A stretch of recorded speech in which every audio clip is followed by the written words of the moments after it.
ఒక కథలో ఒక సాధువు ఒక కుక్కని, నీ దగ్గర 5 నచ్చని గుణాలు ఉన్నాయి. 1, నువ్వు ఎప్పుడు గోడపైనే ఉచ్చపోస్తావు. 2, భిక్షగాళ్లను చూసి అరుస్తావు.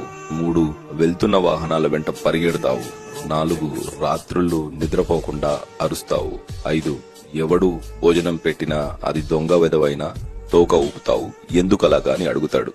దానికి కుక్క, నేను గోడ మీద లేక ఎవరూ తిరగని చోటులో ఎందుకు ఉచ్చపోస్తాను అంటే, భోజనం భూమిపైన పెడతారు కాబట్టి ఆ ప్రదేశాన్ని శుభ్రంగా ఉంచాలని. భిక్షగాళ్లను చూసి ఎందుకు అరుస్తానంటే, కష్టపడి పని చేయకుండా ఎదటి వారిని ఎందుకు యాచిస్తున్నారని కోపంతో అరుస్తాను. వెళ్తున్న వాహనాల వెనకాల ఎందుకు పరిగెడతానంటే, అతి వేగంగా వెళ్లడం వల్ల ప్రమాదమే కాని ఎలాంటి ఉపయోగం ఉండదని చెప్పడానికి.